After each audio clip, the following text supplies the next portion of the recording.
It's back and bigger than ever. It's the Unofficial 40 from Soonerscoop.com. Now, here's the entire Sooner Scoop crew. Carrie, Josh, Eddie, and Bob.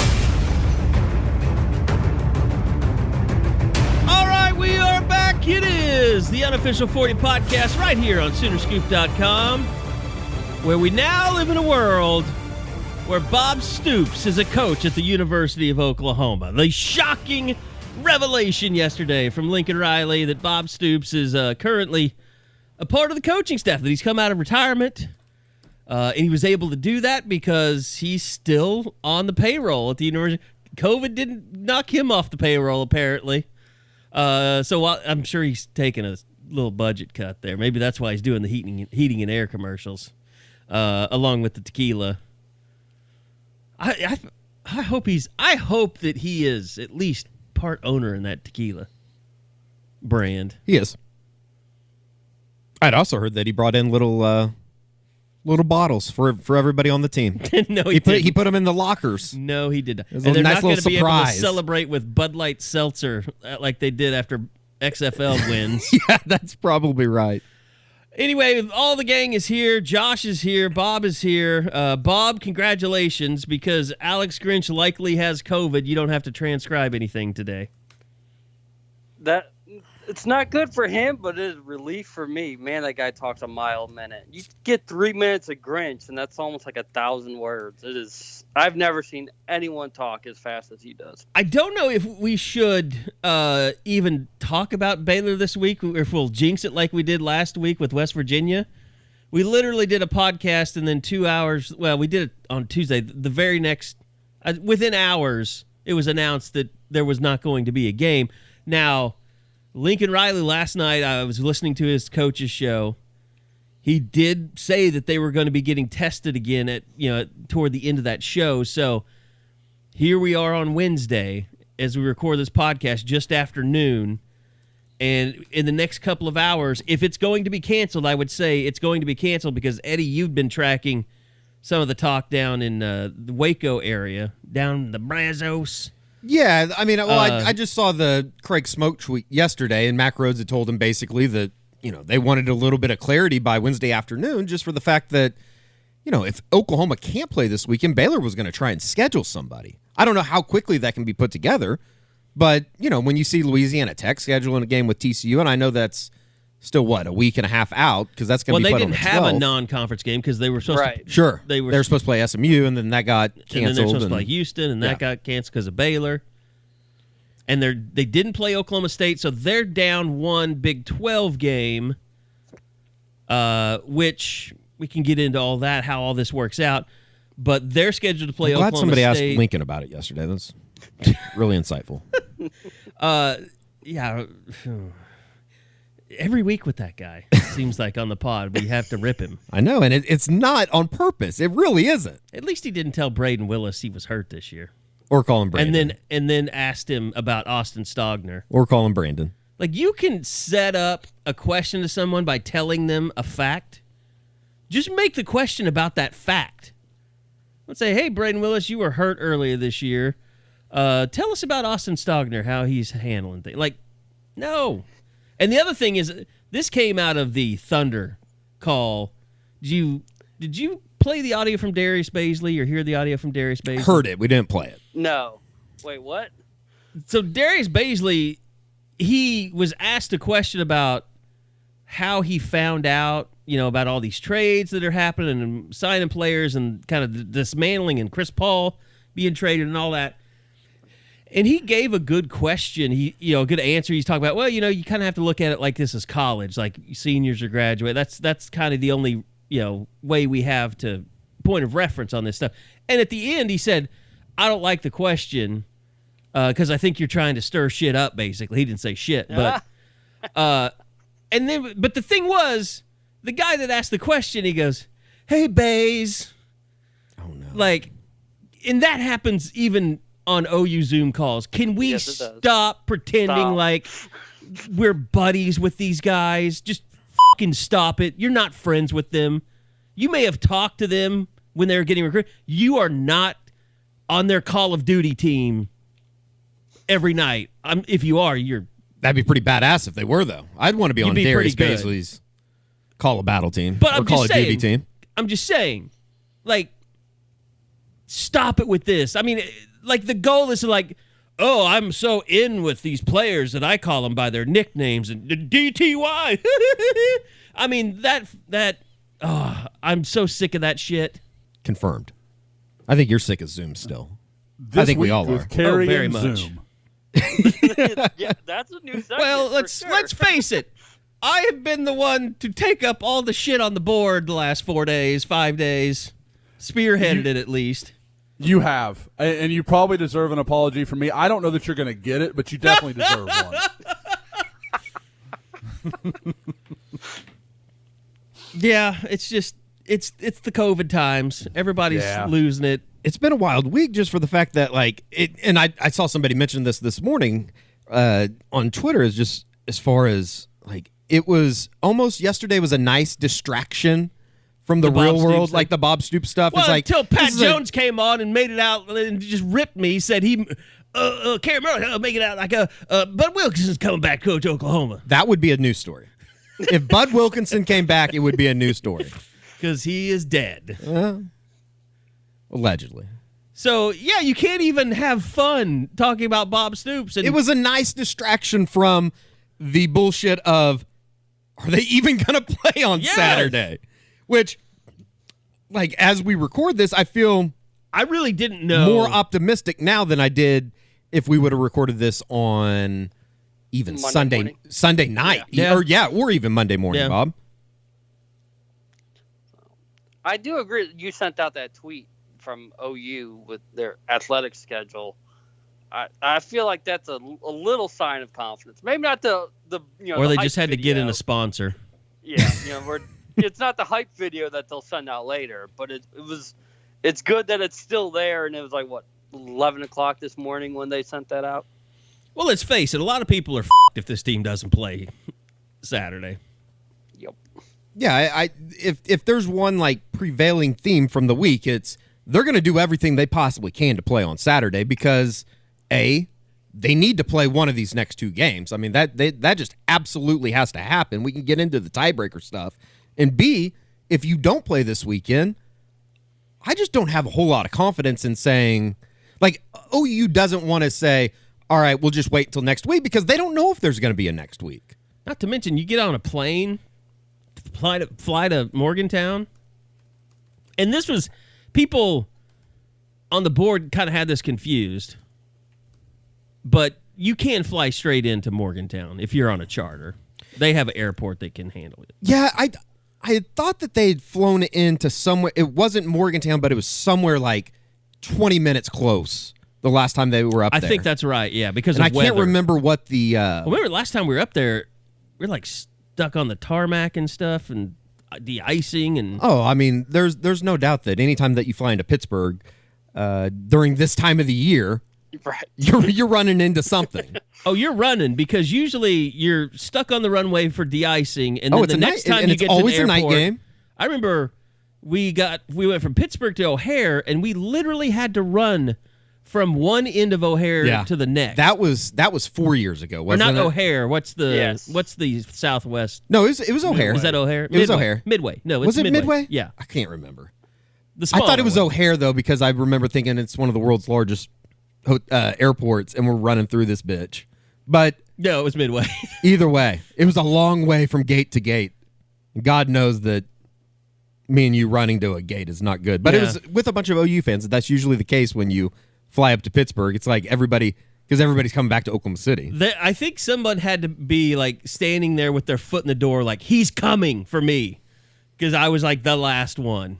God, those trips, man. And they're always at night, which is... They won't be this time. Well, that's a good point, which, I mean, is obvious because we're not going. If we were going, we would be stuck at a night game. But it's usually bad weather. Almost died up there. Almost drove off of a mountain. Yeah, in Morgantown. Well, I wouldn't say an experience. Drove off a mountain. I'd say we crashed into an embankment. A snow embankment, yeah. It's just it's a wild trick. It's a wild trip. Yeah, it did. That's what you guys had, 4 years ago? Then 2 years ago, it was us trying to rush to get the pod in to get to the airport on time. Oh, that's right. We heard about the security lines were crazy, and they Even diverted us to the 4 o'clock in the morning. one. Even at 4 o'clock in the morning. I forgot about that. That was insane. Yes, it was. We were cutting it close. Those, I mean, I think about that stuff, and I think, no wonder West Virginia can't win this conference. Because they probably have just as bad a problems as we do. Yeah, well, at least they go through a police motorcade, and they can just jump on their plane. They don't have to go through Pittsburgh. But, okay, let's go back a little bit to get you up to date with what's going on. It is Wednesday, just afternoon. Usually on Wednesdays, we talk to Alex Grinch during game weeks. The game is still on as things stand right now with Baylor at home, final home game this year, we think. So they sent out an email this morning saying there is no media today. We're hoping to maybe have something tomorrow. Might be with Joe Castiglione. We're trying to push for a talk with him. But the fact that Alex here, and we've talked about this on the boards.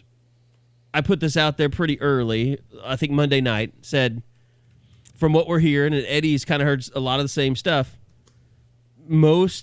it's not all, but the majority of the COVID-related problems are with the staff on the defensive side of the ball.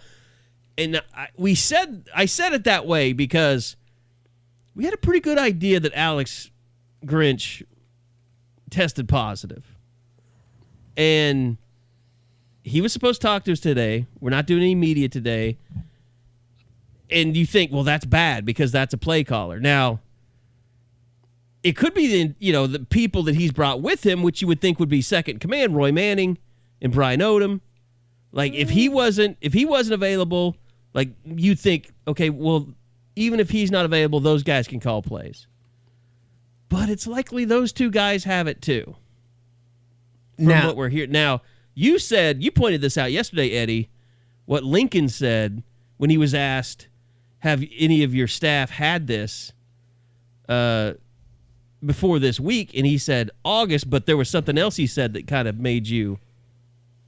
What was it? I forgot now. About 7, 8, 9 days. Oh, yeah. About pointing out that... And I think that it's important to go all the way back to the Bedlam week because it was obvious that there was problems within the program with COVID going into the OSU game, which is now, we're 2.5 weeks removed from that?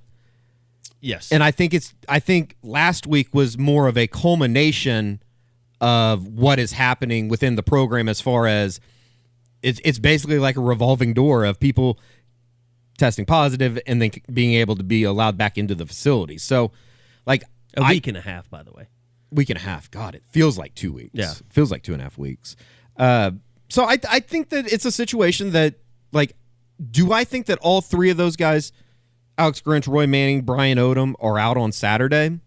Right now, I'd say that they'll get at least one of those guys back, but that is purely speculation on my part. That's not basing on anything. Almost, yeah. Like, I think that it's possible that somebody came back, and if you're OU, you're really hoping, or if you're an OU fan, you're really hoping that they found a way to get these positives that ended up canceling the West Virginia game or postponing the West Virginia game somewhere in that Monday through Wednesday window of last week going into Thanksgiving. Because if that's the case, and if I understand everything that is currently out there as far as CDC requirements and Big 12 requirements, you could get somebody back as late as Friday if they tested positive. If they were positive. Wednesday, it's 10 correct? days. Right. Yes. Mm-hmm.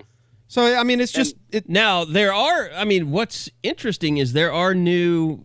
I think CNN was the first one to report this, that sources, within the CDC said that their recommendations are getting ready to change to where you either are quarantined 7 to 10 days instead of 14.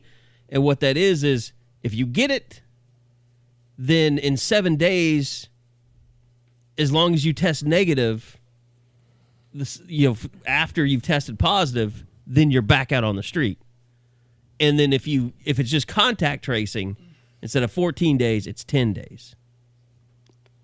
I honestly think we Lincoln- should all get medical. But it can be 7 days if you have a negative test on the 7th day, I think. Even if you're contact tracing. And the way that Riley phrased things yesterday, that's why it definitely made you think it's multiple coaches. Because he said, you've got these contingency plans. Well, if this guy's out, then you move this guy here, move that guy here.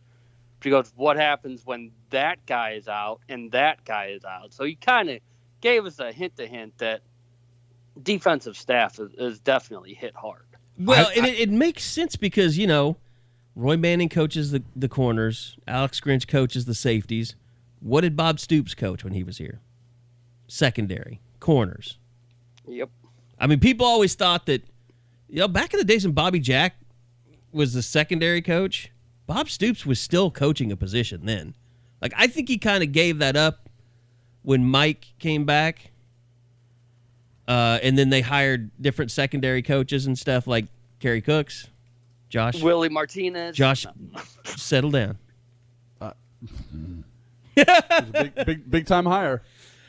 But no, I mean, Bob was a position coach for a very long time.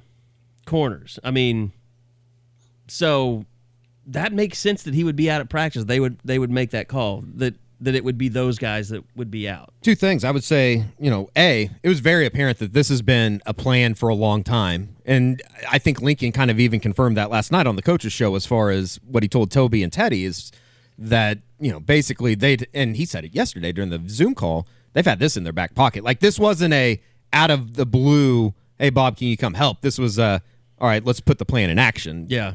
And the second thing I would say is, Operation Rock and Roll. Operation Rock and Roll. That'd be sweet if they all he had to do was take a he has the Hard Rock tequila bottle in his office and he just pulls it and that sends off like a bat warning to Bob. Yeah, that'd be fucking sweet if that was the case.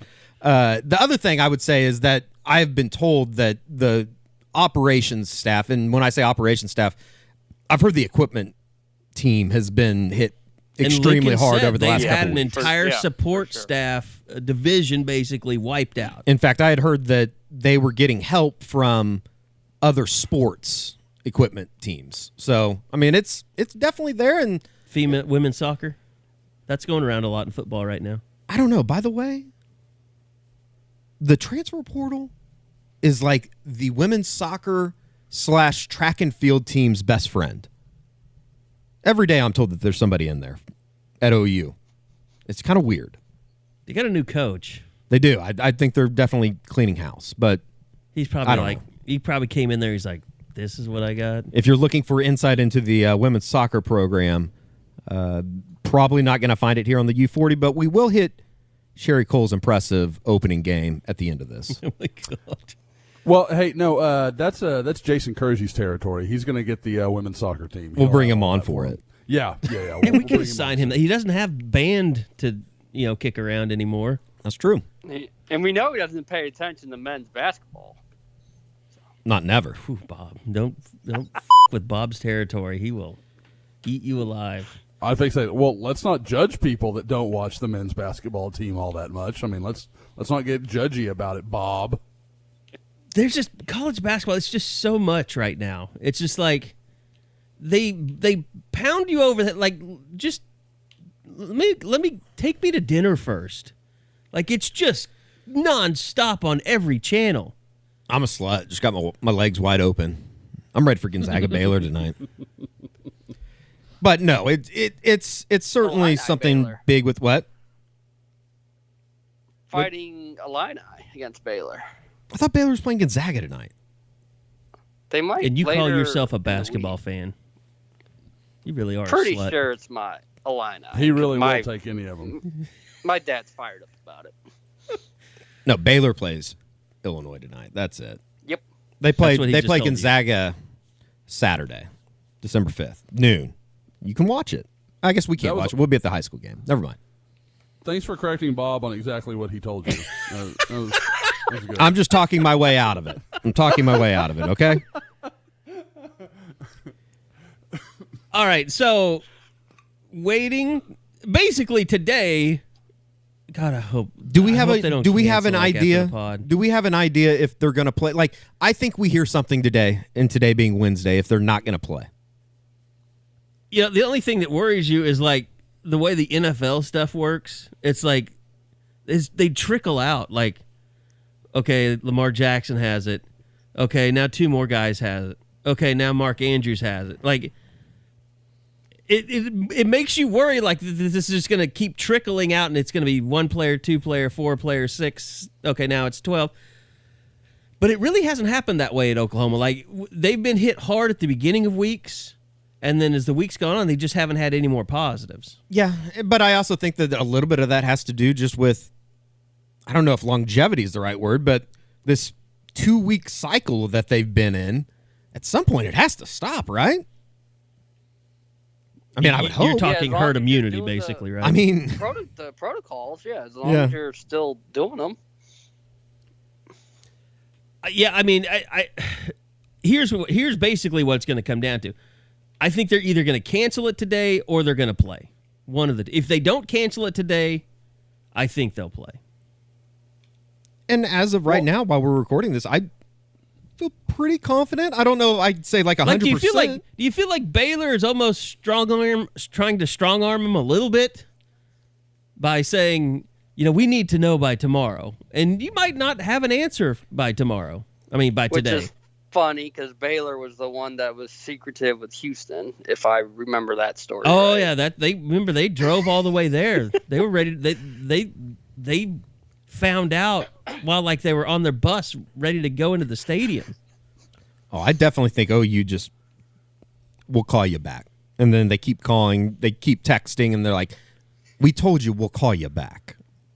Well, and it's kind of like, you know, Florida State did that to Clemson, and now they're screwed. Like, and now everybody's leaving or declaring for the draft or opting out or transferring. I mean, that's something that I do want to get into at Texas, some too. point. Texas is starting to have a lot of opt-outs. Yeah. That was the rumor with Texas. It would all fall apart. I saw our buddy Ketch pointed out that they had 7 captains this year, and they're down to 2, or down to 5, with the 2 opt-outs in Cosme and Jaden Stearns. Or Caden Stearns. Caden Stearns, yeah.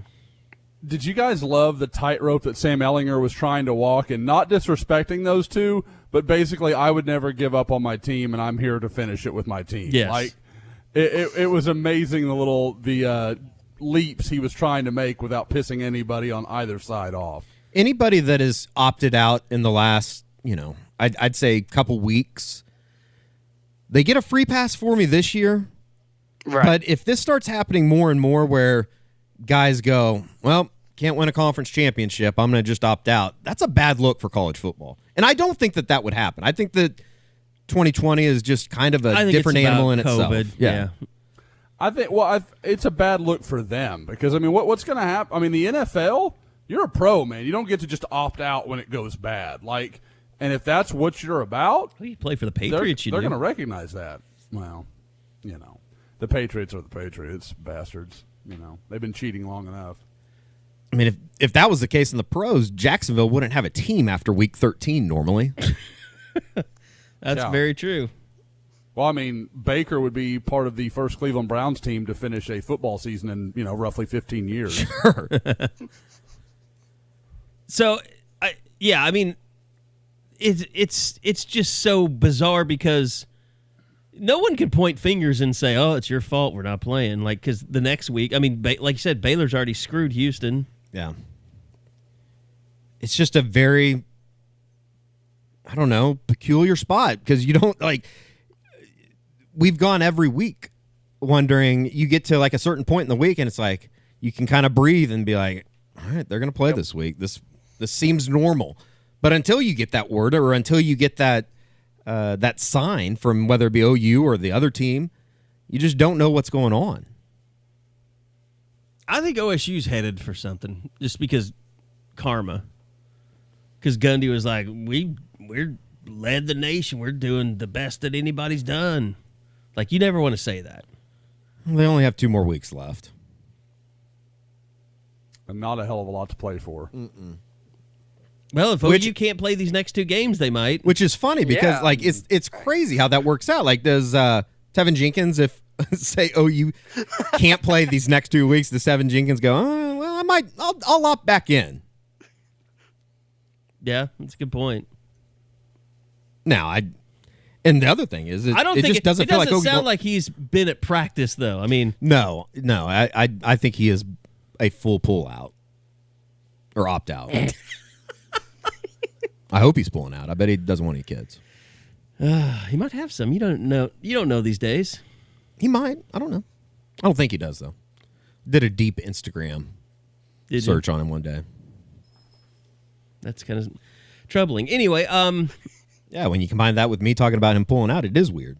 So, skipping ahead, ignoring. Okay, we wanted to tell you guys about who we tell you about every week here on the Unofficial 40. That is Dead Soxy. And I know everybody was taking advantage of the Bedlam's final 41% off. That promo has ended, but it is the holidays, and Dead Soxy wanted to make sure that our listeners, our subscribers, had a special that they could use during the season.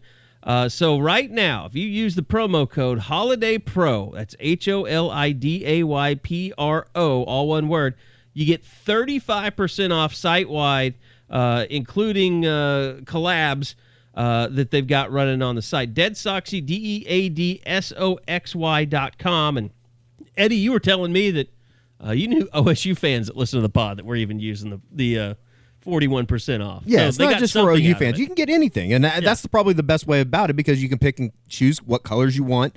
Everything that goes into it. It's a perfect stocking stuffer. It's easy for a brother, for hell, even a sister maybe if she likes them. So, Holiday Pro, one word, 35% off.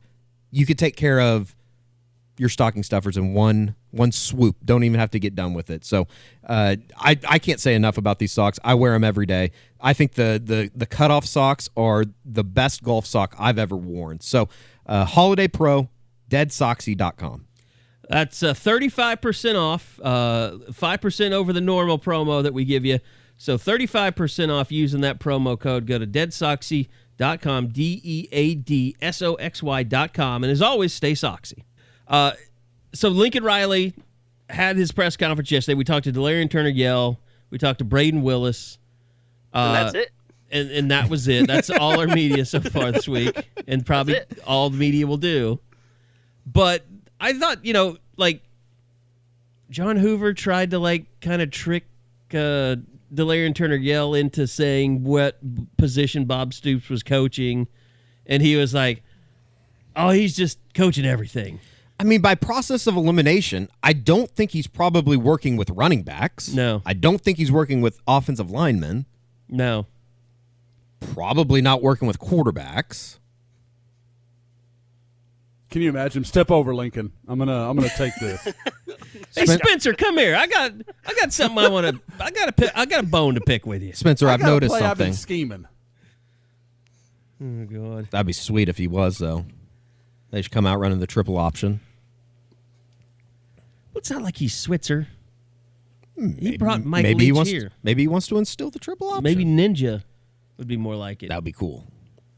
I do think it's kind of interesting, though, just the conversation as far as, and it's been had on the board a couple times, in this imaginary world, what if they are down Alex Grinch, Brian Odom, and Roy Manning on Saturday?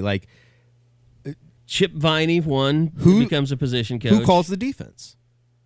Right. You can't do it by team. And I know that Lincoln would say that they would. I think it would be one of those things where Bob would probably have final say. I mean, can Bob cram, all their terminology and all their calls? Can he cram session that stuff and be ready to call a football game by Saturday? I don't know. It's a fascinating conversation to have. Yeah, that's my big thing. I've got no doubt he understands the concepts, but the terminology, that's a different thing altogether.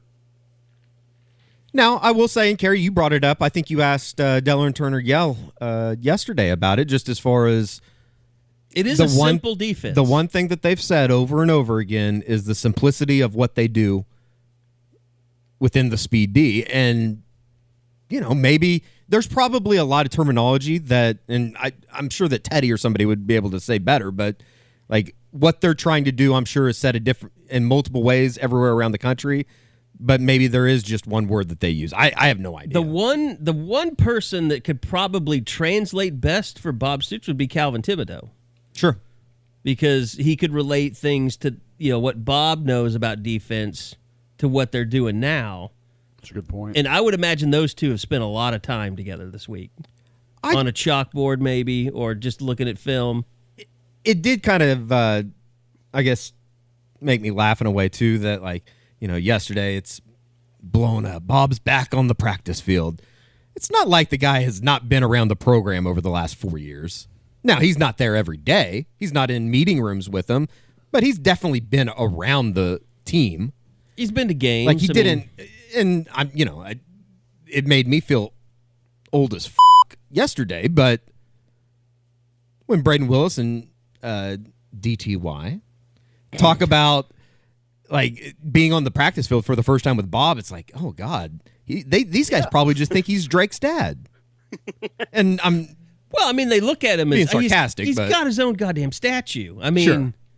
Someone that has a statue is now coaching you and built that program into what it is now and where they wanted to come to school. Like, he's got to seem a little bit like a mythical figure. I don't know. Because once Lincoln took over, it just feels like, the younger kids, you just kind of filter out what happened in the past and you're looking to build on the future. Because, the redshirt seniors would know who Bob is, really. And that's really about it. To an extent. He coached Trey Brown. He coached Trey Norwood. No, they weren't around. The only four guys that are around were Caleb Kelly, Swenson, Chance Sylvie, and John Michael Terry. All those other guys would have came in, correct me if I'm wrong, Bob, but that would have been Riley's first year when Trey Brown came into the Oklahoma State game? Yes, 2017. Yeah. Now, they went through spring with him if they were early enrollees, but they wouldn't have ever played a season with them. So, there you weren't two. a lot of mid-years. I was right. No, I would still say, though, that they know who he is. It's not like a foreign figure walking in. Everybody knows who he is within the program. He's been around the program. If you grow up watching, it's like saying, I would say some of those kids haven't talked to him, though. They know who he is, but they've never actually had any. I think that's fair. Still, if you grow up and you watch college football at all, and I know not every kid's going to be big on watching college football, but if you know anything about college football, especially kids in this state or around this region or from Texas, you know who the Bob Stoops is? We should come up with a ranking, of the players least likely to know who Bob Stoops is. I would put Jaden Davis probably on the South Florida guy. No Nick real Bonito. obvious connection. Nick Bonito's a good one. Let's think here. But you got to know, Parks, Creed Humphrey maybe? Knows plenty about Bob Stoops. Oh, sure. Yeah. Sure. Yeah. He was vaguely recruited by not vaguely. Bob was head coach while he was being recruited. Yeah. There's another one, you bastards. Well, he didn't play for him, but he didn't play for him. So there's definitely a connection. I get what you're saying. Ooh, Noah Arinze. There's no chance Noah Arinze knows. Or knows Reggie Bob Grimes. Stoops. Woody Washington. Yeah. Reggie, his dad being a football guy, I bet Reggie knows him. But there are several guys that I guarantee they're like, oh, this dude used to coach here? Really? Oh, there's somebody here before Lincoln? That's cool. Oh, I think every guy on the roster knows who he is. There's pictures of the guy everywhere in the facility. Well, okay, if you wanted to, would know him, know who Bob Stoops' name would mean something. I could see recognizing him from pictures that's and what stuff. I'm saying. Right. Sure. But knowing who he is, I don't know. It's time to put Bob's name on something in the stadium. That's what I'm thinking about. They should rename the post-game podium the new after press him. Box. That was my joke when I asked him that a long time ago. He thought that was pretty funny. I think he'd do it. We're in New Wave Bob. He's slanging tequila all over the state. Bob Stoops seems he seems about as media friendly as Bobby Bowden compared to Lincoln Riley. Beware of what you wish for. Say that again? I'm saying Bob Stoops seems like the most media-friendly person in the world compared to Lincoln Riley. Oh. For some reason, I thought Bobby you said, Bowden being media-friendly. I thought you said Bobby Bowden. I was like, what? How's that have anything to Survivor? By the way, Bobby Bowden, COVID survivor. Yeah, he is. COVID brother. Do you guys have like a support group? Do you talk frequently or? Can we not do COVID jokes right now? Yeah, we I'm have dealing with we the have a situation Slack. on the board. We have a Slack chat. Anyway, no, they need to put his name on something, just so that kids that are there that won't have ever played for him are like, oh, this is Bob Stoops' room. I don't know. We'll see how he does this week. He needs to earn it.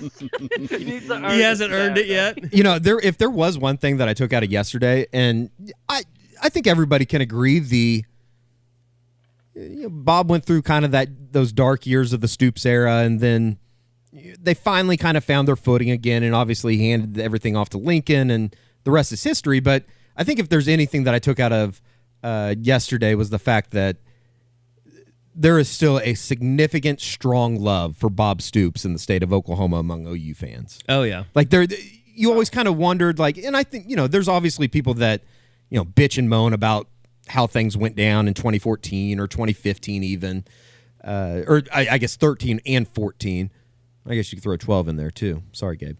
It just, you never know, like, how he was remembered, but I think, like, all of those ills or all those wrongs have been righted. Like, there is still a strong love and infatuation with Bob Stoops for Oklahoma fans. Well, and there should be. Think of how many national title. No, I know you feel the same, but I think people don't think about that enough. How many coaches that have won national titles that have had the duration that he has in the last 20 years have left under good terms?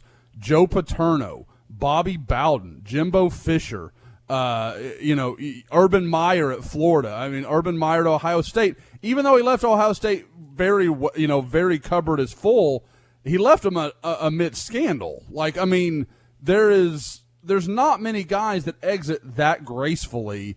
And even though it was so weird the way it all happened, and obviously we've spent many podcasts talking about that, but the guy left it in great shape both off the field and on the field, and has given Oklahoma, a guy that's got a chance to be one of their great head coaches. I think that's why there's, By the way, I think the end of Bob Stoops gets a bad rap. 2014 was awful, but we talked about it before. 2013 really is one of the better non-championship seasons in Oklahoma history. The Notre Dame win, the Alabama win at the end of the season, and that was a good football team. The win in Stillwater. That's an OSU game I'll remember forever. With three different quarterbacks. I don't think that it's crazy to say, and I can't remember who mentioned this, but that might have been his best coaching job with that team. They literally went to Stillwater and won with three different quarterbacks. Yeah. And I think everybody went back and watched that Bedlam game, during Bedlam week a couple weeks ago. And the best of which is now an NFL tight end. We're not talking about some young superstar that emerged. And then he went to the first college football playoff. Yeah. No, or the second. I guess I guess I didn't mean to say like the dark years had really hit Norman or anything like that, but yeah, I think everybody kind of knows the. Well, there's no doubt if he had not made the changes with offensively that he made, he was headed I think a lot of people always remember that his loyalty was a little bit of his downfall, but I doubt Bob would ever say anything like that because I think he values loyalty more than anything. Yeah. He's just a loyal guy. He was a genuine guy, and you knew that he wasn't doing anything, just massively shady. Yeah, guys, I think that like what Eddie's talking about from like 2010 to 2013, or I guess 2012, more realistically. Well, the 2009 season, Yeah. Well, but so kinda much where of that had nothing to do with him. Yeah, but I think that's kind of like 1981 through 83 for Switzer. Like it was just kind of a hiccup, and the program felt like, oh, is it gonna which way is it gonna go here? And he made the right moves and changes, and obviously found a quarterback, and like Eddie said earlier, the rest is kind of history from there. And I think that kind of just reemphasizes the point that, I guess this would probably be a super homer comment, but OU is like one of the only places that something like this could happen, where Bob comes back into the program, still affiliated with the program. And I'm not saying that there's a speed hump or anything in the way, but it's just almost seamless. Like, he just steps right back into it. Because as you said, Josh, there's a lot of places around the country that guys have left, and the way that they left or the way that they were pushed out or whatever. Look at the coaches in waiting that have just been disasters. I mean, the ones that have worked out, you could count on one hand. Yeah. And I don't even know if you'd need all five I think fingers. it's Ohio State and Oklahoma, isn't it? Hey, guys, we hadn't even talked about this. Will Muschamp now available for Texas. Like, something, Yes. it could all He can finally come be together. the head coach in Come waiting. full circle. I swear it's been floated out there that if TCU were to move on from Gary Patterson, Will Muschamp would be one of the first calls they make. I could see TCU doing something like that. Why can people just not accept what he is? He's a great defensive coordinator. He's not a head coach. He's just not a head coach. And people will just keep shoving that square peg into the round hole, thinking it's going to be different for some reason. Every time a hire like that comes up, I just think of those Auburn fans on the tarmac screaming, 5-19, Gene Chizik is not what we want. That's one of the all-time airport stakeout It's videos. great. Like, it might be the airport stakeout video. It's the definitive airport stakeout video. Yeah. It really makes me go back all the way to It's what got us to go to airports. Really, it's what should have been on the Kevin Wilson video, but he couldn't talk that night. Both well, no, but contractually, it would have to be, and for FCC purposes. he would have had to been taking the job at Oklahoma and having people there booing him. At Max Westheimer Municipal Airport. Speaking of beautiful karmic coaching decisions, Tennessee and Rutgers have as many wins as each other right now, and Rutgers has played one less game. Hey, Tennessee did announce today that they will accept a bowl invitation. I bet they will. For some reason, it's come up this week, and it's been circulating out on Twitter, but the shots that Tennessee was taking during the summer when OU was ranked 41st in recruiting, and then Boston College, Tennessee, some weird schools taking shots. And you look up, and all of a sudden, Tennessee has lost 5 games in a row by double digits for the first time in school history. How's that working out for you there, Coach Pruitt? He must be on top of the. Are they as bad as Texas when it comes to quarterback development? Tennessee, worse.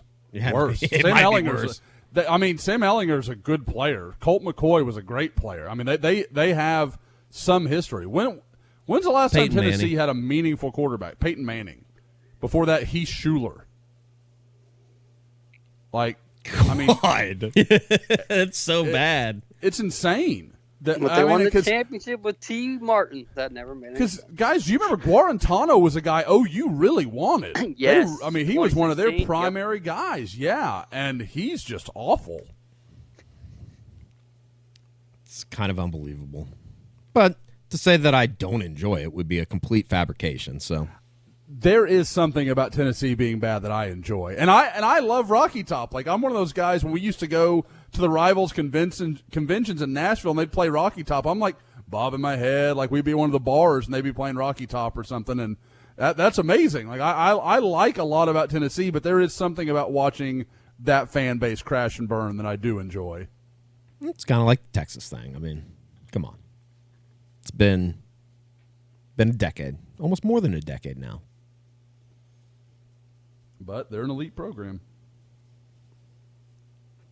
Got some slightly disturbing news just now. Oh no, I don't like this. We don't know context. It's about Creed. It's about Creed Humphrey. Uh-oh. He just posted his top Spotify listens of 2020. Oh God, I thought you were gonna tell me something important. Well, it was This could be. Carrie's not He's wrong. a big country guy, isn't he? number 2. I may have been sent this by someone from the band. Number 2 is Kings of Leon, but number 1. Oh no! I'm going to start a fight here. Turnpike Troubadours, number 1. Oh no. I don't have the disdain for him like you do. I've been taking on all comers when it comes to Turnpike Troubadours fans. Now you got to take on your son. Yeah, this is literally breaking up the family, Bob. We have to stop this. I mean, I just saw the Jessica Cootie, who did a great job on this one, by the way, Jessica. I know I ripped you last week. Did a great job on his wrestling career, and they interviewed he has an actual father. It's not me. So we have to stop this. Sounds like you've been getting death threats, have you? No. No, but his dad raised a bunch of wrestlers for sons. They could kick my ass. That's true. I did see that, and I did not realize that Creed was such an accomplished wrestler growing up. Well, so was Bray Walker. It hadn't helped him so far. That's a fact. So was Q Overton.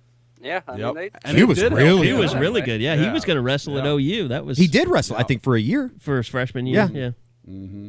And in fact, I want to say he went back out for a year. Maybe going into a senior year. Or intended to. He meant to, and I don't think he... Okay.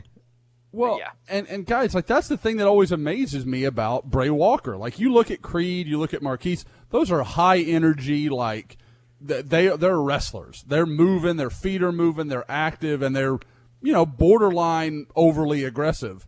Bray Walker, you're always like, dude, like, you're a wrestler, man. You're supposed to be nasty. And he's just a nice kid. Like, and it doesn't... He's a nice kid off the field. He's a nice kid on the field. Like, I never, it feels like it should translate, and it just doesn't.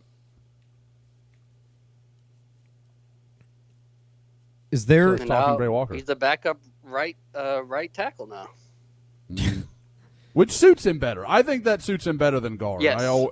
Yeah. Because guard, there's a reason guys like Ben Powers and Drew Samia excelled at guard. Like, you got to have a little junkyard dog, just nasty in you. Yeah. He's got it. Or he doesn't. All right. I'm thrown off now. Turnpike Troubadours. Poor Creed. Creed got you off. He is so distraught right now. He's like throwing things. I know you guys can't hear it, but it's just disappointing. he's not mad. He's just disappointed. I'm not mad at him. Is he throwing the father-son pictures of he and Creed? And he's burning them. Oh. He has a shredder, and then he burns the shred pile. I do have a shredder. It's right over there. It's right there. I have one right behind me. Yeah. Oh, so that's why you're asking for all the votes from Oklahoma. Stop it, God! Please stop it. Well, I mean, we can do recruiting. It does feel like Oklahoma hasn't played a football game in almost a month. For as strange as that may seem. Yeah, and I'm hesitant to really talk too much about Baylor, who is not a terrible football team. It's just, are we previewing the Baylor game or are we previewing the West Virginia game right now? I'm not sure. We won't know for another few hours probably. Is it screwed up to say that I feel like there's a better chance they play Baylor than they play West Virginia? Absolutely. And I don't know if like the Big 12 would come back and say, like, take the ACC route and just basically say, all right, we're good. How about that shit, huh? Well, it's a smart move on the ACC's part, but it's bullshit. But you're stacking the deck. No, that's exactly what they've done. And I don't know. And should the Big 12 follow suit? If they play this game, I mean, Oklahoma State won't want that. No. As like a Catholic, I guess I'm supposed to like Notre Dame, but it just it grinds my gears a little bit that they go into a conference, don't lose a game, and all of a sudden they're just placed into the championship. And what does Miami have to say about that? I mean, right. I mean, they've lost one game. I know. I just don't think Miami's very good. I don't either, but don't go to Clemson and get housed. Is Miami and Oklahoma State, though? They're in the exact same situations. I mean, if we want to talk about the college football rankings, it's the most overhyped, meaningless television show in the history of ESPN. I love it right now because you know why I love it? You probably know why I love it.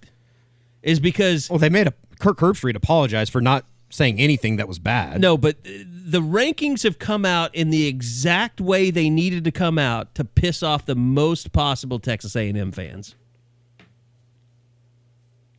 I'll just say because this. As long as Ohio State I'm cheering for Auburn doesn't play... I'm pulling for Bo Nix, which... Don't ever cheer for a While loser. You're praying and fasting tomorrow, pray for me and Bo Nix. Hey, just get these new CDC guidelines. All right, Stitter. You do that, we're good. Get them going in the state. Somebody have to wake him up. But no, I mean, you've still lost. But what's the problem with the CFP committee putting Ohio State like at 6 until they played more games? I mean, they've shown in the past that they're not afraid to make bizarre moves in the last rankings. Well, I mean, the most bizarre move that they made yesterday, North Carolina moves up after getting beat at home by 2 touchdowns and not scoring in the second half.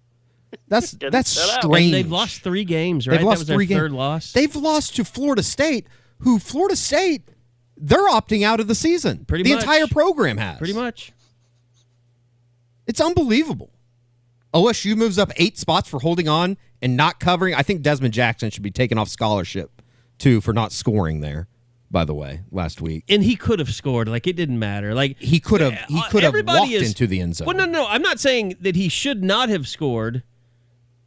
I'm saying if he would have scored, it would have only helped them. They weren't going to win that. They weren't going to come back if he scored that. Like, you score when you go up less than 7. They were already up in that game by 4, weren't they? They were up by 6. It was 50 to 44. So there was no reason for not scoring. It's kind of like the Chuba Hubbard thing, or not Chuba Hubbard,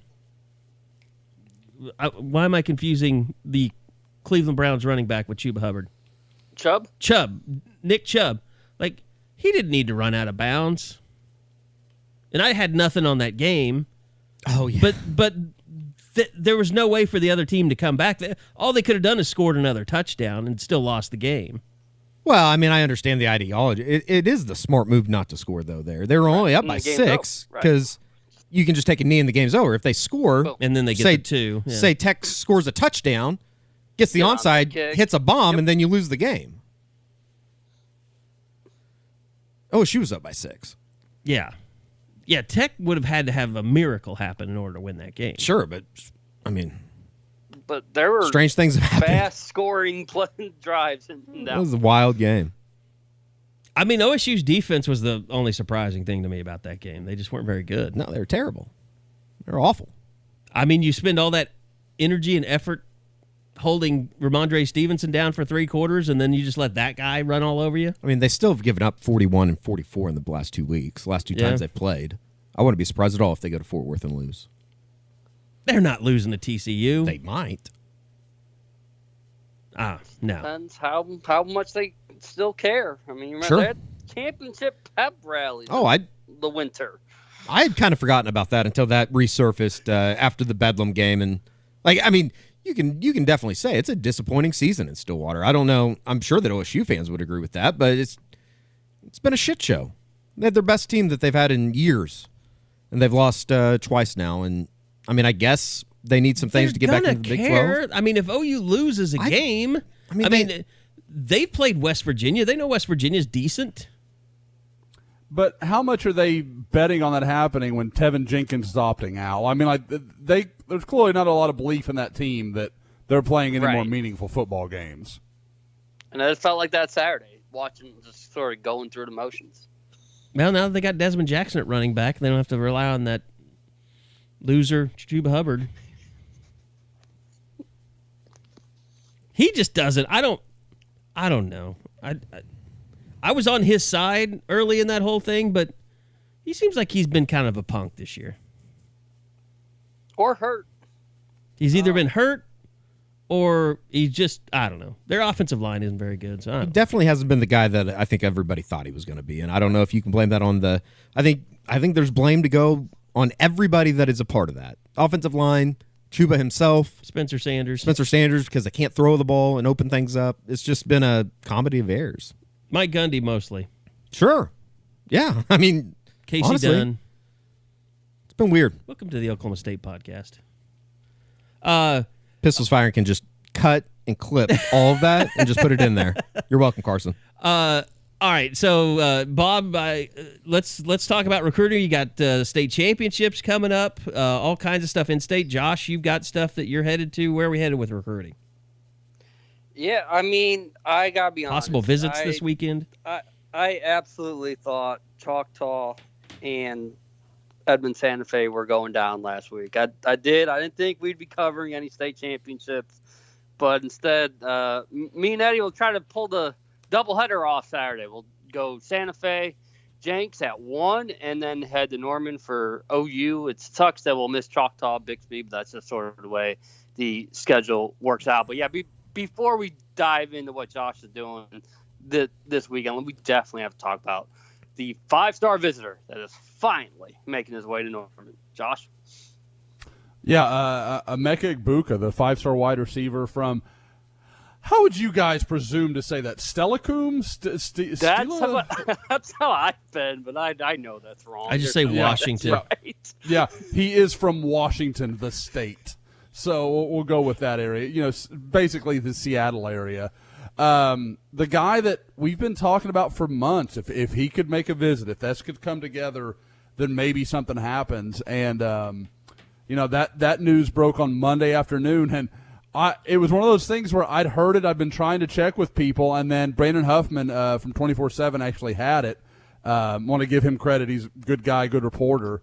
And then, wait, you got to tell people what happened next. Though, oh, absolutely. Bob. No, I want to fill this in completely. So I have had no luck. Adam Gorney has had no luck. There has been no connection with Emeka Egbuka.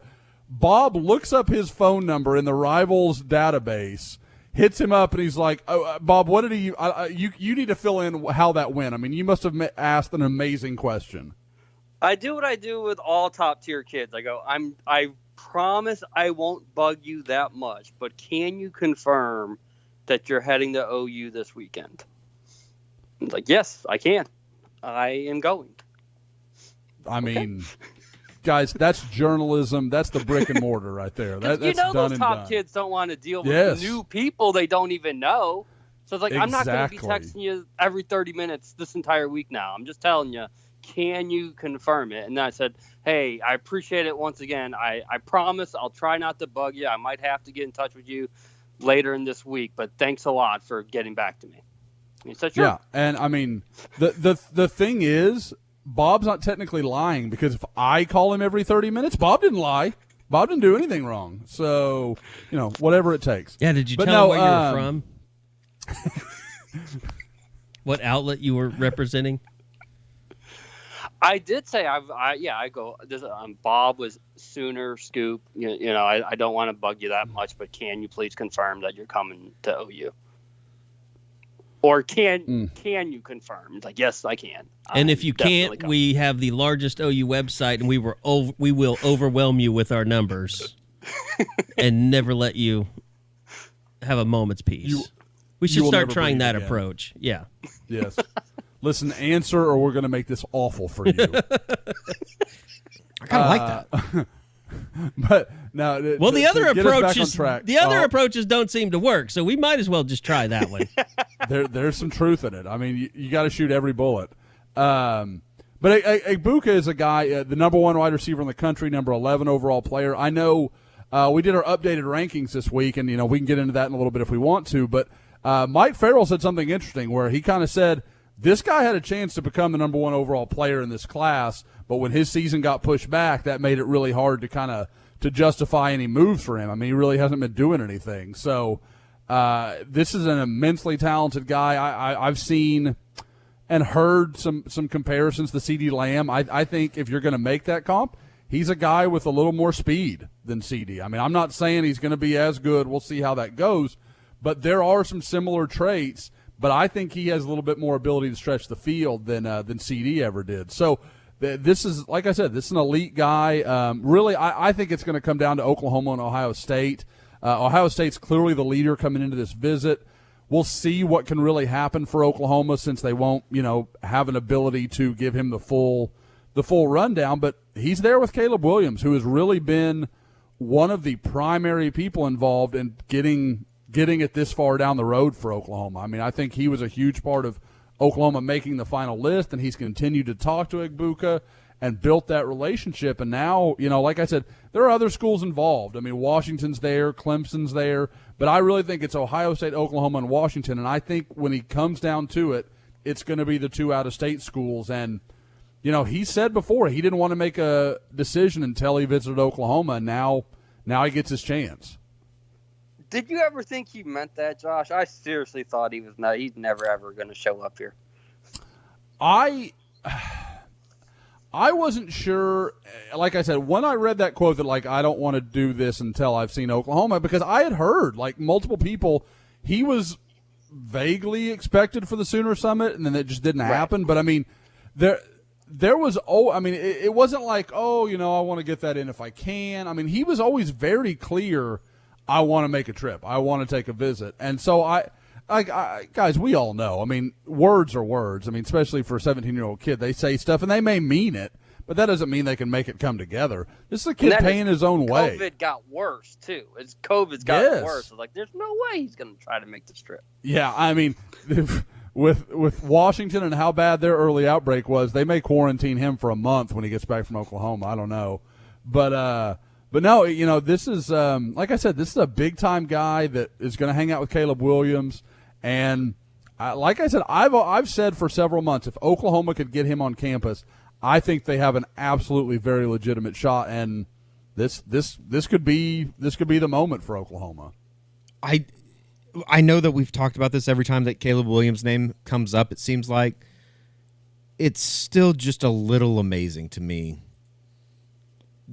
and I almost remember back to everybody knowing Spencer Rattler in a way, but it's still a little amazing to me that just his reach and being able to get kids, and I guess his peers, to travel across the country during a pandemic and take part in stuff like this. It's still it doesn't make sense to me. If I was on the outside looking in, A, I would hate the kid if he was committed anywhere else, and B, I just would be asking so many questions of how is this happening? I just want everyone to know that I don't ever doubt Caleb Williams and his abilities to do anything. Well, you never have. No, I'm not saying I never have. I'm just saying I don't anymore. He can do anything. Yes. I believe in him completely. Like I said, I have never seen anything like it. And what's been funny is watching other guys try to emulate it. You've seen LSU with Garrett Nussmeier, and our old buddy Brock Vandegrift at Georgia has tried to put some stuff together. And the difference is, they've had great visit weekends when those guys put them together. It's not that hard for LSU or Georgia to get 12 or 15 guys on campus that are of elite nature, because there's 12 or 15 within an hour's drive. It doesn't work like that for Oklahoma. So the fact that he's helped had such a big role in getting some really elite guys on campus, and knowing what and it hasn't just been 2021. He's built relationships in 2022, and a lot of those guys are talking about him in much the same way that guys used to talk about Buki. I know Buki. They may not know Caleb Williams well. They may have only talked to him once, but there's that they feel like they're connected to him, and I think that makes Oklahoma more attractive, because not only is he a great player, but they feel like, the quarterback, the number 5 guy in the country, he wants me to come there, and, he knows what good players are. They got the Saturday night kickoff, Josh. So do you think there's any chance at all maybe those kids that are playing Friday somehow are able to get up to Norman, and Caleb figures it out so that they can all be there to watch the game? There's some possibilities. I mean, I know I said it a couple of weeks ago when Bryce Foster snuck up to Oklahoma for the Stillwater game. He didn't want that to be out, so I sent him a message today. I was like, "Hey, man, if you're going to take a trip and you don't want it to be known, clap twice." So he has an off week this week, to my understanding. If I'm looking at his schedule correctly, and there hasn't been any changes that I've missed, he has another open week, and A&M's going to be at Auburn.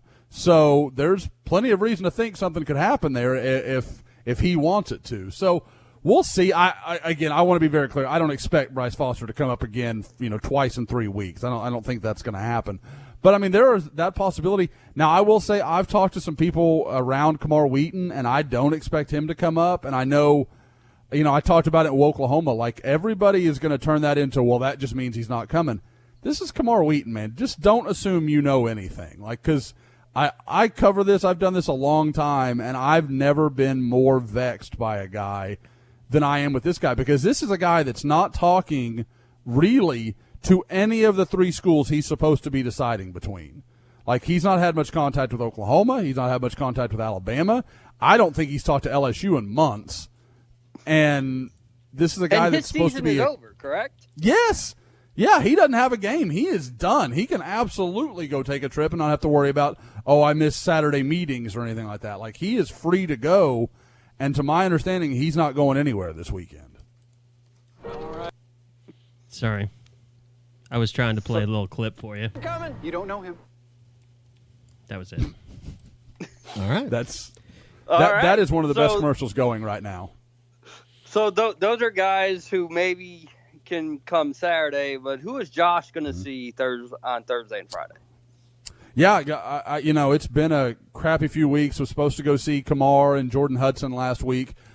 Obviously, like we just said, I can't make up for Kamar, but with Eddie seeing the explosive game he saw earlier this year, we're pretty much covered. Me.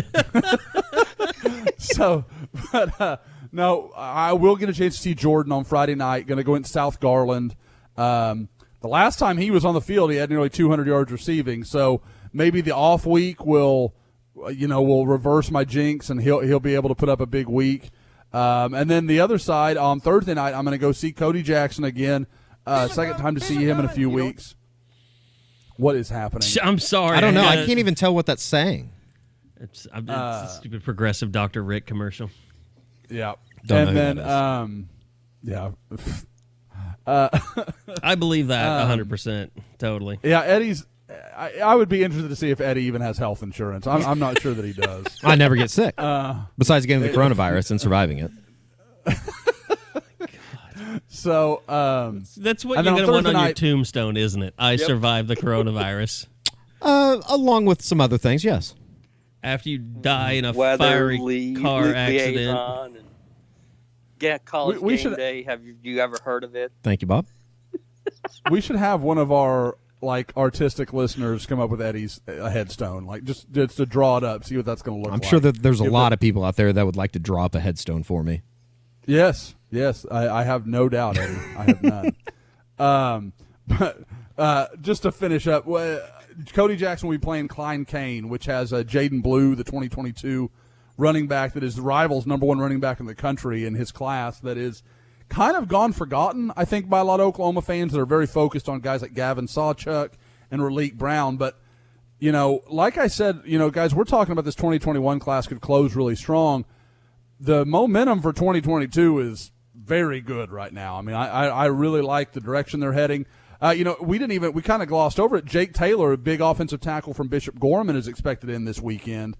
The 2022 offensive tackle offer from Las Vegas. So he's supposed to be on campus. Now, that's not really connected to what Caleb Williams is doing, but I'd be very surprised if they didn't connect at some point, just Caleb being the way he is with the recruiting guys. So there's a lot going on. And like I said, with Jaden Blue, I've talked to a few people. This is a guy that Oklahoma is absolutely serious about.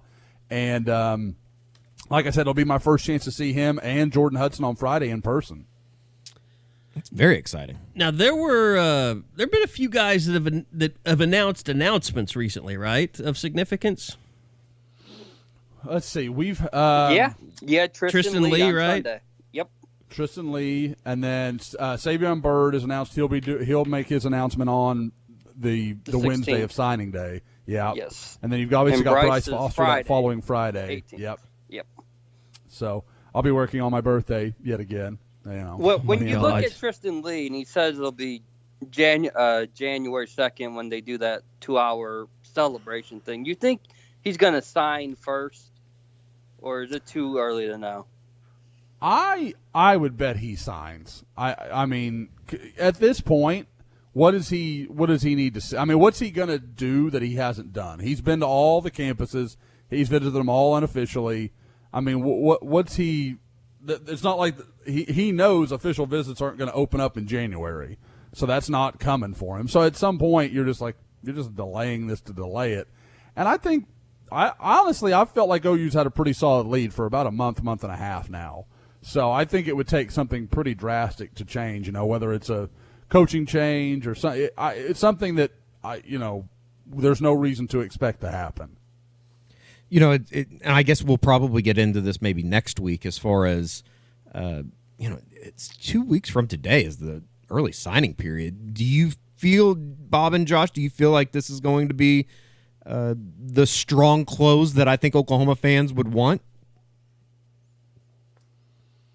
I do, and I think it'll just be those few names. Like, I don't see this class growing much beyond what it is right now, and I think part of that is because of the fact that a lot of those seniors could be coming back next year. I mean, not that they hurt the scholarship numbers, but they just hurt in terms of who's on your campus and how many reps you can sort of give a guy if there's 100 scholarship kids out there. But I do think the finish will be strong. It won't be like 6 or 7 kids. It'll be like the 3 or 4 that everyone has had circled for months and months. Josh, are we gonna see? I know like Oklahoma, Ohio State, Alabama, they're gonna get their kids and they're getting the cream of the crop. Are we gonna see a lot of schools that just have really small signing classes because no one's been able to visit? I think that's some of it. I mean, you look at right now, you've got Clemson has 17 commitments. Ohio State has 20. Georgia has 19. I mean, I don't know what else you can say than Kirby Smart's not going to take 37 guys in this class. So, you're looking, you look at the Rivals team rankings, in the top 12 teams, 2 have more than 22 commitments right now. That's astounding this close to signing day. Now, they'll all add 1, 2, they'll add a handful of guys, but there's no way Clemson at 17 is expecting to add 8 guys between now and signing day. That's just not going to happen. And you've got to think a school like Michigan at number 9 with 21, the bloodletting has to start for them at some point, right? Like there has to be some release from what is happening on the field. So, we'll see what happens as guys kind of move around and find space. But, that's the thing for Oklahoma where people say, oh, well, they don't have many commitments. That's fine. But if they were to close with Foster, Wheaton, Egbuka, get the Remington Strickland kid, you're looking down that list, and then you throw in maybe Jordan Gilbert and Tristan Lee, there's no way that's not a top 3 or 4 class just because the quality is absurd. I mean, you would really be pushing that Oklahoma could be the only team in the country this year that has an above 4 average for their star rating. And, Bob, I know Lincoln's been asked about it. Maybe you asked him about it, but he seemed to kind of indicate earlier like maybe they don't want a full class because there's going to be so many transfers out there that they could benefit. Plus, as you mentioned, Josh, not knowing who's going to come back, maybe wanting to have the luxury to have people. Let's face it, if you have a starter, even though he may not be a high draft pick, and you can convince him to come back next year, like that's better than signing almost any high school kid. Oh, sure. Yeah, that's what I've thrown out names like Trey Brown, John Michael Terry, Eric Swenson, like just all these guys, they have the option now. I think some of them will definitely Didn't Trey Brown already tweet like last home game? Yeah, you feel pretty confident that he's going to leave unless all of a sudden the draft grade gets back to him and like, dude, you didn't perform the way you were supposed to. Like, you need to come back. Like, I don't know what the draft grade process is when it really starts hitting home, what those guys are looking like if they were to leave. But there's some people, like I always say, Swenson and John Michael Terry, because I don't know what their future is beyond OU. So why wouldn't they want to come back for one more year and do everything they possibly could to try to help themselves going forward? But I just think it's going to be interesting. We've never heard about process really when it comes to OU, but you say to the couple of these seniors, it's great to have you, but you're really not in our plans. You would just sort of be a guy that's around here, and if that's enough for you, fine. But if you want to play, then you might want to think about leaving. And it's kind of funny too. I'd add that like I saw a lot of people on Twitter saying, basically insinuating that every senior should come back because they're not going to get drafted. Sometimes, like, I think people forget, like, it's a grind to come back when you might as well try and go make something out of your football career. I mean, not coming back to school and going through the doldrums of summer workouts and, class and all that shit. Some people just don't subscribe to that. They want to go try and make money, and maybe making a practice squad and working your way up is the way to go for some. Or they can get started with whatever career they do plan to go into. Sure. I mean, there's all the reasons, and not have to sweat all summer and get your head kicked in. Because, I mean, guys, you bring up a really good point. It's something you guys said it, and it kind of made me think of it, and I don't think I'd considered it before. But with 110 guys, Oklahoma's going to have to make some decisions. And if you think that Chance Sylvie, for example, is going to get the same amount of snaps next summer, next fall as, say, Justin Harrington, you're kidding yourself. That's not going to happen. Or even Jordan Mukes, or, you look at, just any of these. Justin Broyles comes back.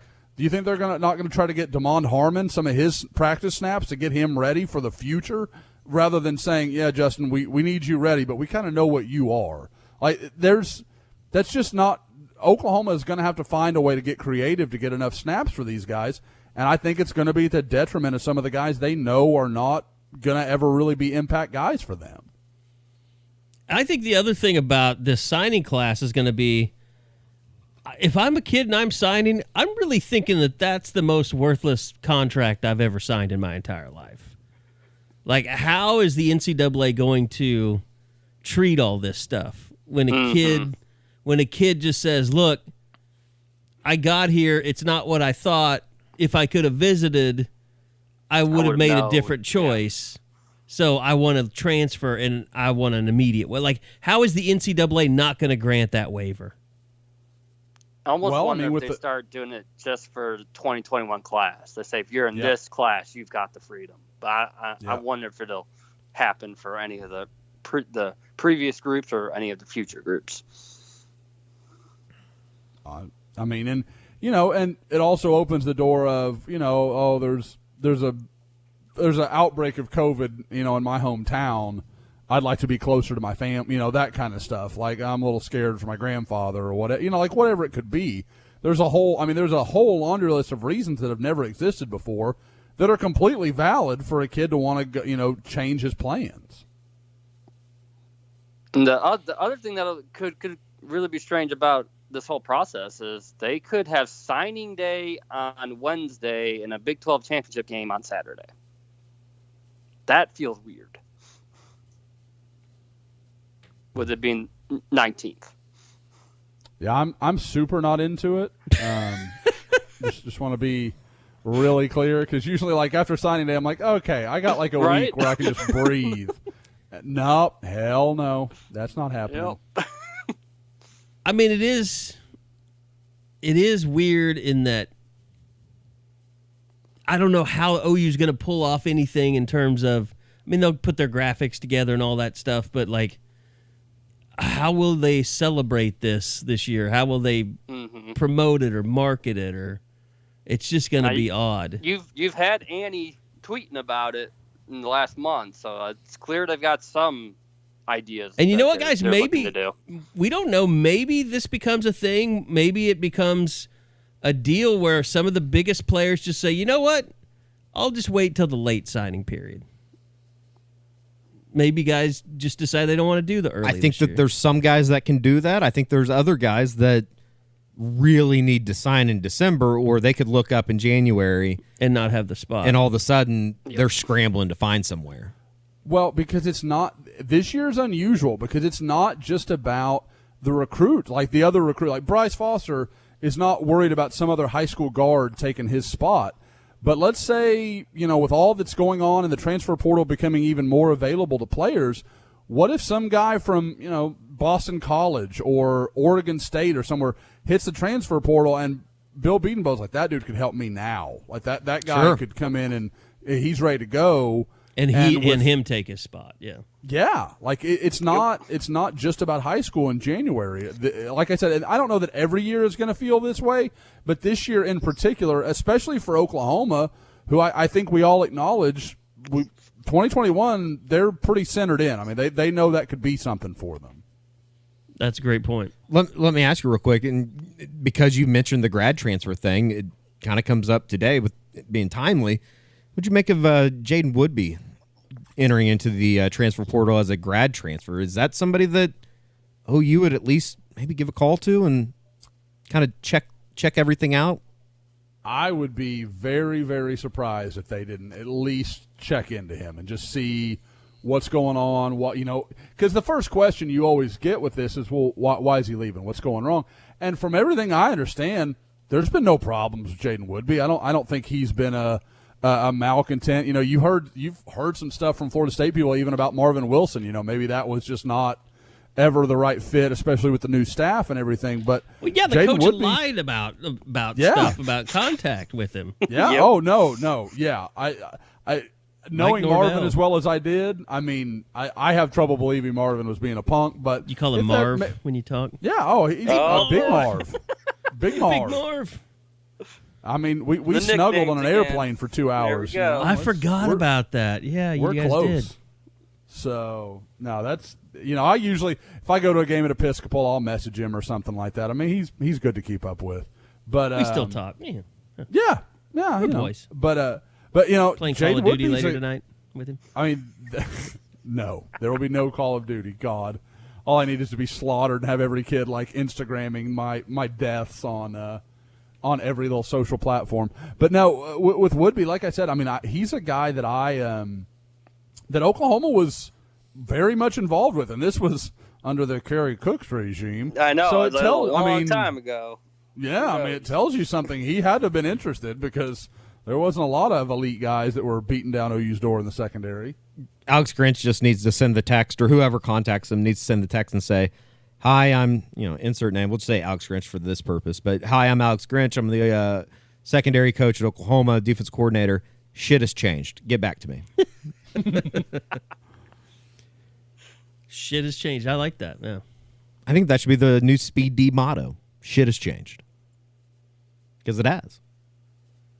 Particularly on the defensive line where they're playing really well right now. He almost had the quotable about hey, we keep doing this, we might be a pretty good defense. That wasn't bad either. Yeah, that was his around got a triple-double moment. I think he said that at the time. Someone asked me, and every once in a while there's a good question in board chat, and it kind of makes me want to drag it here and just ask you guys. Because I felt pretty confident with who I came out with, but if you guys had to pick, not MVP, not anything like that, but just the best player so far this season for Oklahoma, who would you lean to? As crazy as it sounds, my immediate reaction's Ronnie Perkins. Right? I know it's a small sample size. Just on defense? No, just on the roster. Anybody. You could say the same for Ramondre Stevenson. Yeah. Mm-hmm. I think if you ask the coaches, they would probably say the class favorite, Isaiah Thomas. Yep. Sure. But maybe, if you went by Heisman criteria versus MVP, most outstanding players, probably Marvin Mims. I went with Nick Benito. Yeah. I don't think that's bad. I think he's been as dominant as anybody and has played all season. Ronnie Perkins, for the stretch, guys, he's already top 10 in the league in sacks in 4 games. It's ridiculous. But he's playing at an all-world level, but Benito's been so good, and he's done it all year long. And I was like, that'd probably be my guy. But it was interesting, I think they asked me for a top 5, and I think Mims was in there for me. Benito. I think I had Isaiah Thomas in there. I think I even put Ronnie in there 5th or something just because his impact's been so large. Perkins has 3.5 sacks and 6.5 tackles for loss in 3 games. This is just from the game notes. At that rate, he would be leading the Big 12 in both categories, 9.3 and 17.3 sacks and tackles for loss had he played in all 8 OU games. Big 12 leaders in sacks and tackles for loss is 7.5 and 14.0, respectively. It's kind of crazy. See, my thing with Benito is he didn't do much those first 3 games. It took Texas for him to wake up. And they mentioned that. He wasn't finishing plays. He'd be there, and he never got the quarterback down. And then it all changed against Texas. Sure. Yeah, and TCU, he was all over the field. Yep, but Iowa State, Kansas State, I don't remember him making a play. I remember him missing or not finishing. Yeah, it was only Isaiah Thomas at that point making plays, and Perrin went for a little bit. The thing that I think is interesting, I don't know that we've talked about it much on the pod, is the way and it started in that Texas game. The way they've started to use him as a spy. Yep. That's really intriguing. And it's something I don't. I can't think that's something they came up with in the offseason. It feels like something that usually you do with an inside guy, and they like it because it gives them that look of, okay, we're not giving you anything away, and they don't have to give up him as a pass rusher. Like, he's not going to fall off in the flats or do something to make up for that Mike that's going to stay with Sam Ehlinger or Max Duggan or any of those guys. So he just kind of hangs back, and then once the play, once he can recognize what it is, he goes and chases the quarterback, and being the athlete he is, he makes a lot of plays that way.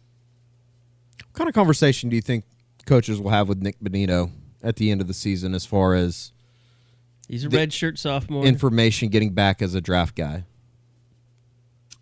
And how much could he help himself coming back for another season?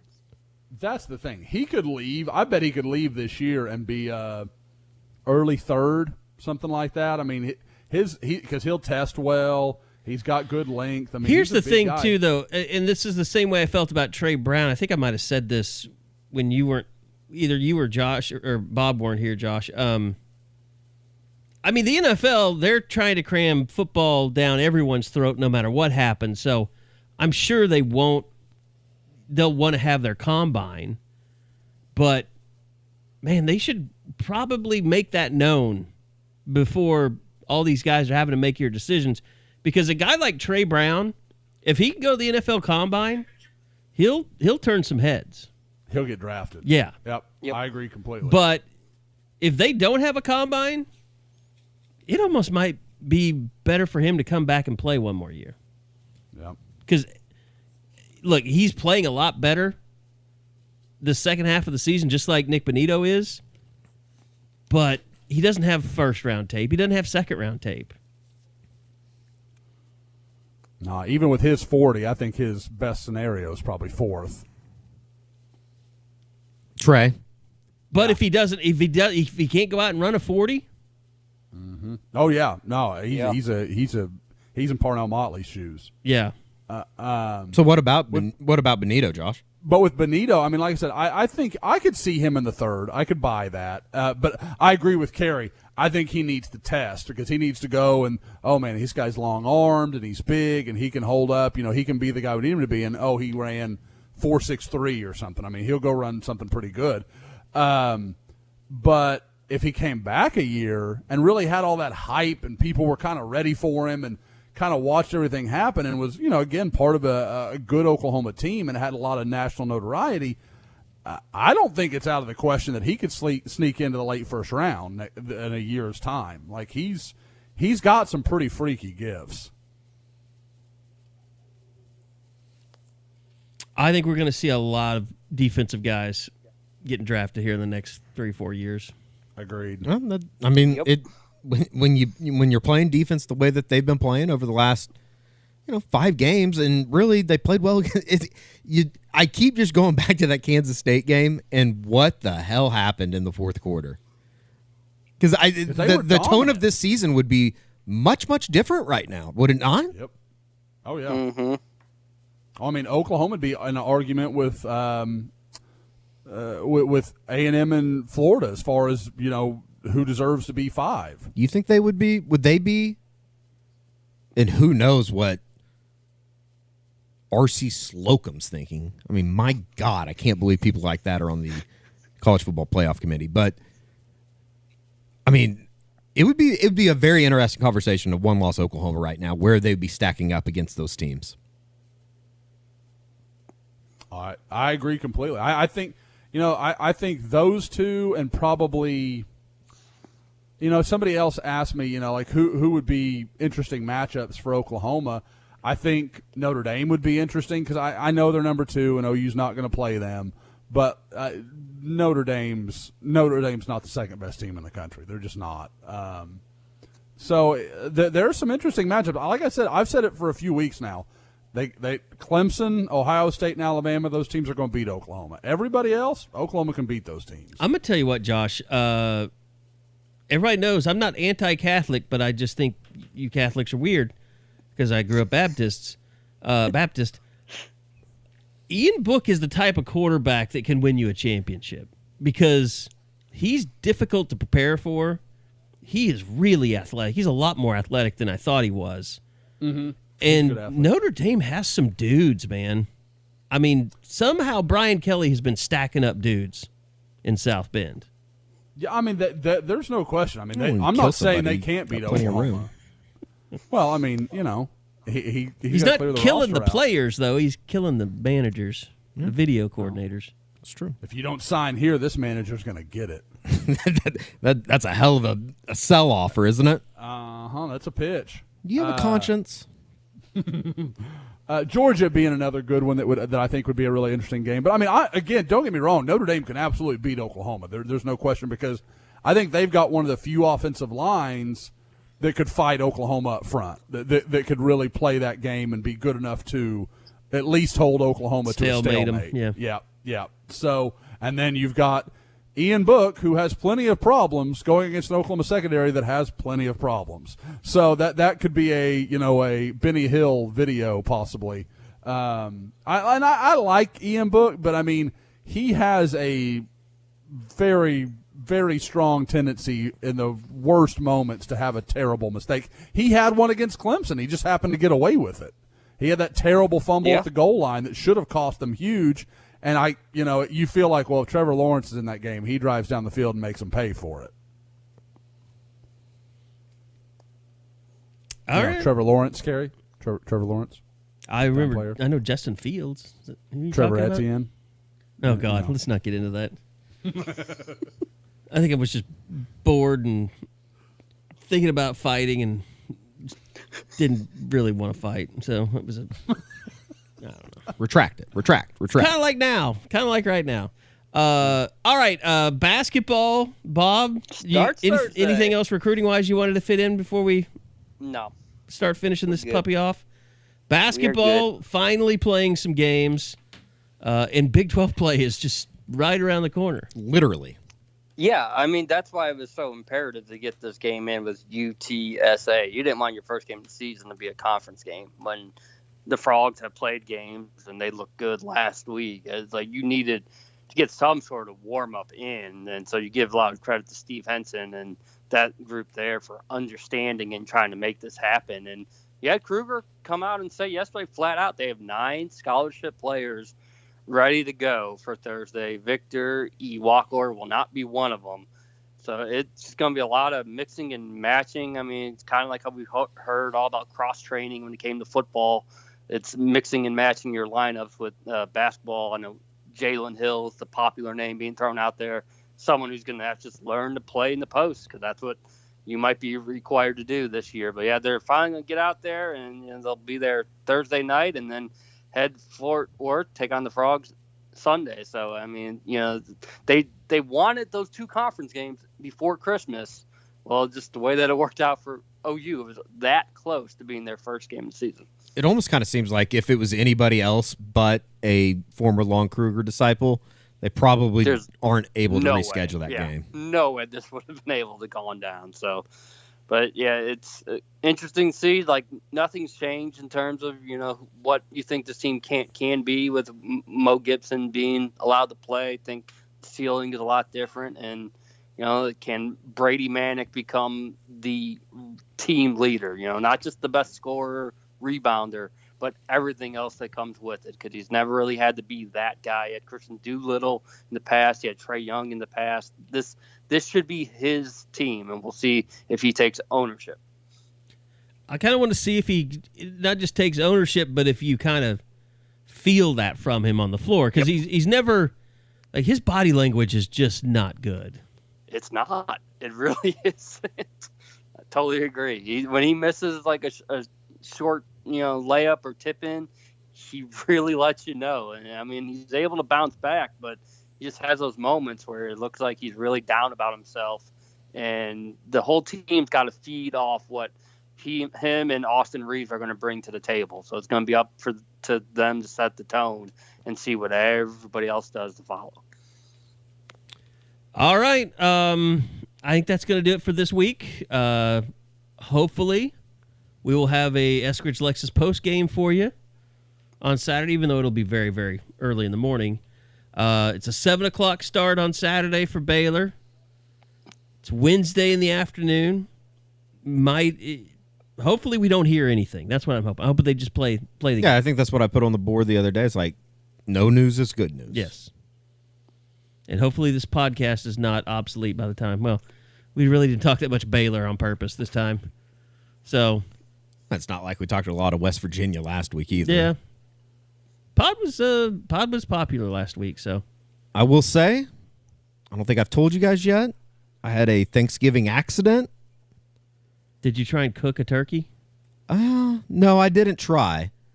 I left the cooking up to the cousins, but I was carrying a turkey in, or I was going to carry a turkey in. You Kevin'd a turkey? No, the pan was uneven, and they had just taken it out of the smoker, one of the turkeys that we had, and the grease fell out of the pan. Uh-huh.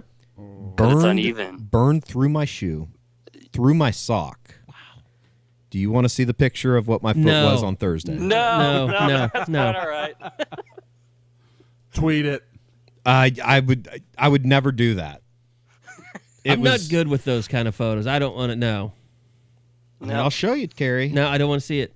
I'm just going to do it one time. Just It's one a week time. later. Jesus Christ. It looks like you have, It was you have not. Cheetos sewed to your feet. It was not good. It's much better now though. So I've been playing a little hurt, but I'm hurt, not injured. You know, got to get up to Eddie. This is the first we've heard about this, so he's fought through this. Do the homeowners have money? My legal team has contacted my cousin. Yes, Yeah, you gotta get through your cousin. it was very painful. You should ask for the type of money that Kelly Clarkson's husband is asking for. I mean, that dude, that guy, That he guy's figured got it some out. balls. He figured life out. He's Reba's son.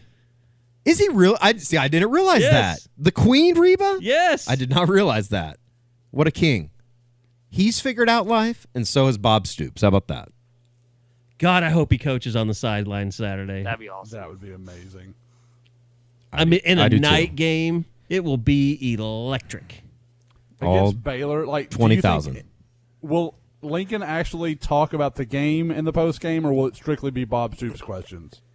It probably depends Stoops if will he's. have to do Zoom. We better have Stoops Bob Zoom. Stoops We have on the post game.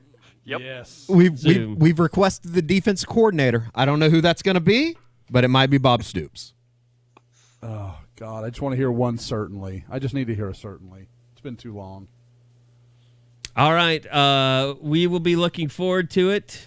Should it happen? Hopefully it does happen, and we can finally put this behind us of whether or not OU will play enough games to qualify for a Big 12 championship game. So thank you to Josh McQuistion, to Eddie Radosevich, to Bob Przbillo. And we will see you guys back here again next week, regardless of what happens, on another edition of the Unofficial 40 podcast from Soonerscoop.com.